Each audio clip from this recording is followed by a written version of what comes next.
j'espère, c'est d'avoir une équipe qui comprend l'importance des matchs, qui comprend très bien chaque moment du match. Je crois qu'à ce niveau-là, les matchs sont avec des équipes d'autre qualité. Donc, j'espère une équipe avec une très grande concentration pendant les 90 minutes et l'extra time qu'il peut-être pour avoir au match.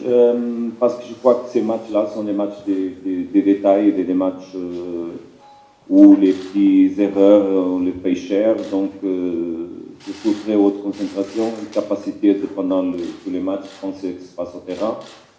Et surtout avec une très grande capacité de mettre au terrain le plan de jeu qu'on a établi, qu'on a travaillé pendant la semaine. Je pense que c'est important ce qu'on comprend, c'est que on va jouer seulement le premier mi-temps de cette éliminatoire. Le premier match ici, c'est un match dans lequel c'est important de prendre un résultat sur lequel on peut bien sûr travailler sur le deuxième match, ou sur le deuxième mi-temps, si on peut parler comme ça. On ne peut pas jouer un éliminatoire comme ça sans comprendre qu'il y a un autre match à jouer. Donc, ce que j'ai dit, c'est que je crois qu'on va avoir deux matchs très équilibrés, deux matchs avec deux équipes de qualité. Et bien sûr qu'on doit faire tout ce qu'on peut pour avoir les meilleurs résultats, mais avec les respects pour cette éliminatoire, pour les 90 minutes à jouer. Je crois que les équilibres sont toujours fondamentaux quand tu joues un match avec les équipes en qualité.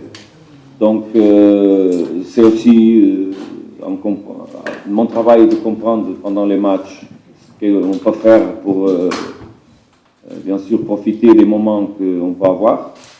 Mais surtout, ce que j'espère, c'est d'avoir une équipe compétitive jusqu'aux dernières minutes du dernier match et être là pour discuter cette éliminatoire.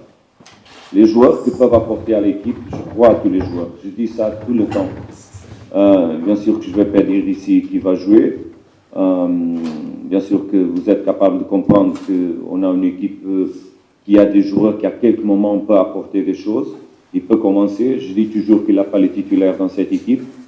Par exemple, ici à ma côté, les Heights, il a entré dans le dernier match sur un plan tactique et stratégique pour finaliser les matchs du club africain. Il était très important. Donc, ce que j'espère, c'est que tous les joueurs sont toujours prêts. On va avoir avant de nous, même après cette éliminatoire, des matchs de championnat pendant des intervalles de temps très petits. Donc, ce que je demande toujours à mes joueurs, c'est d'être prêts, parce que je crois à tous. Il sait le moment que va dire qui va jouer, qui va commencer. Il sait seulement ça que ça signifie, qui commence le match. Ce n'est pas qui est titulaire ou pas titulaire. Titulaire, c'est une condition que je ne crois pas. Je crois aux joueurs et je ne crois pas au nombre des joueurs. Je crois aux hommes. C'est ça que je avalue tous les jours. Pas les noms, mais pas les hommes. Mais surtout les hommes, pardon. Donc, c'est pour ça que je crois à tous au travail qui est fait chaque jour. Et c'est comme ça qu'on fait les choix. Et c'est comme ça qu'on travaille tous les jours. Je crois pas qu'il y a l'avantage quand on joue en match Champions League avec un stade comme notre, plein de personnes, donc en atmosphère top, tout ce que les joueurs cherchent dans la carrière, d'être en ce match-là, qui travaillent beaucoup de temps pour arriver à ce point-là. Au moment que c'est un match de Champions League, quand tu écoutes la musique, quand tu entres au terrain, quand l'arbitre siffle, tout ce qui est passé est passé. Il n'a pas les conditions pour le moment. C'est toujours un match qu'il y a une histoire propre. Ce qui a passé hier, c'est passé. Je crois que c'est toujours comme ça quand tu vas à ce niveau avec des joueurs qui ont l'expérience, qui ont joué des matchs. Donc, ce qui a passé au championnat, c'est le championnat, c'est autre compétition. Si on va avoir les résultats d'ASEC, Mimosas à la compétition, à la Champions League, c'est l'histoire, elle est claire, première du groupe, les résultats qu'ils ont fait. Donc c'est une équipe qu'on doit respecter. Et respecter l'équipe contraire, c'est toujours faire notre maximum. C'est ça le respect au haut niveau, au foot, comme on est à jouer. En concernant les séances de huis clos, je peux te dire que le premier jour de la semaine, les supporters étaient là-bas. Donc, on a reçu les visites des supporters de Couva Sud, on l'a bien reçu, on a partagé même quelques mots entre nous. on accepte, on prend l'énergie des supporters et on diffuse cette énergie entre nous. On le sent pas pour toute la ville, tous les jours, donc c'est pas parce qu'on ouvre une séance qu'on prend plus ou moins.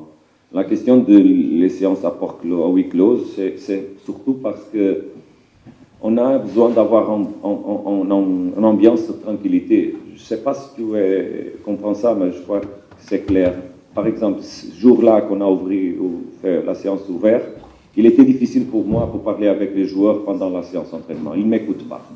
Parce que les personnes font le bruit, tu ne peux pas ouvrir la porte, avoir 500 ou 1000 personnes autour du terrain, et tu demandais à personne de ne faire pas bruit parce que l'entraîneur veut parler. Ça, ce n'est pas possible. Donc, il y a des séances qu'on doit faire le travail. C'est important d'expliquer le contenu de la séance, quel est l'objectif de chaque exercice qu'on fait, quel est le plan tactique, faire les corrections. Même cette semaine, pour la nuit, là, on avait beaucoup de vent. Même les vents nous a perturbé la séance. J'étais même pour fermer la séance le premier jour de la semaine parce qu'il était pratiquement impossible de travailler. Donc l'ambiance de travail, c'est comme dans l'école. Les élèves doivent être tranquilles, dans l'ambiance propre, et c'est pour ça que, bien sûr, on ferme les séances. Même c'est important qu'on comprenne tous que dans cette semaine, on a reçu les joueurs internationaux, surtout Roger et Togaï, au dernier jour. Donc on n'avait pas beaucoup de temps de préparer avec toute l'équipe cette match-là. Donc on avait besoin de profiter le maximum de chaque minute, parce qu'on a perdu quelques opportunités d'avoir les joueurs pendant 2 semaines entre nous et faire un gros travail tactique pour arriver aux meilleures conditions à ce match-là. Donc, j'ai géré le contexte et essayé de faire le meilleur possible dans le temps et avec les joueurs qu'on avait en face à nous et disponibles. Match suivant, les résultats, et après on va dire, si on a les bons résultats, on va dire qu'il était bien. Bon, j'espère que ça se passe vraiment. Donc, ce que j'ai fait, c'est bien sûr donner quelques repos en première aux joueurs, parce qu'on a venu d'une série de matchs avec pas beaucoup de temps de repos, donc c'était la première intention. Mais aussi, en deuxième, et en même temps, de donner le temps de jeu aux joueurs qui n'ont pas joué beaucoup. Donc, ce qu'on a fait, c'est immédiatement le jour après le match du club africain, pour la nuit, on a fait une séance avec les joueurs de la réserve. Et après, on a fini la première semaine avec un match amical aussi, donc, où on a donné le temps de jeu à tous les joueurs. Donc, premier objectif, équilibrer un peu les charges de travail, mettre tous à appliquer sur le terrain les choses qu'on s'entraîne. Et cette semaine, on a mis un focus sur les plans de la préparation du match, des 2 matchs de la SEC Mimosas, parce que même cette préparation est déjà quelque chose qu'on fait pour les 2 matchs, parce qu'après le premier match, on ne va pas avoir beaucoup de temps d'entraîner. On a besoin de faire la récupération des joueurs et préparer un voyage, 3 jours de quelque chose. On a le temps de parler de ça, mais va être dur aussi. Donc, cette semaine, et pendant les 2 derniers jours, après que Roger et Togaï sont arrivés, on était capable de mettre le groupe ensemble et bien sûr préparer tactiquement les choses. Mais je dis vraiment que je crois qu'on est à passer sur la question du Ramadan d'une façon tranquille. On a changé l'horaire de travail, on travaille pour la nuit, après que les joueurs bien sûr faire l'iftar. Et je trouve les joueurs bien pour les séances. On a fait attention bien sûr à la charge de travail, mais je crois qu'on n'a pas beaucoup changé. La réception des joueurs au travail, l'acceptation du travail était normale.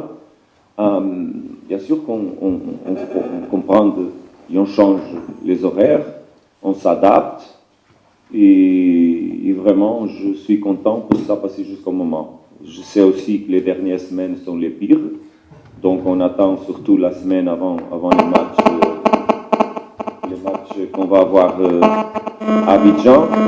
Mais c'est aussi déjà une chose qu'on a travaillé beaucoup sur les plannings de la voyage, comment on va faire même les repas là-bas et comment on doit s'adapter. Donc, on travaille avec les staff médical, avec notre nutritionniste. On a fait les réunions avant les ramadans.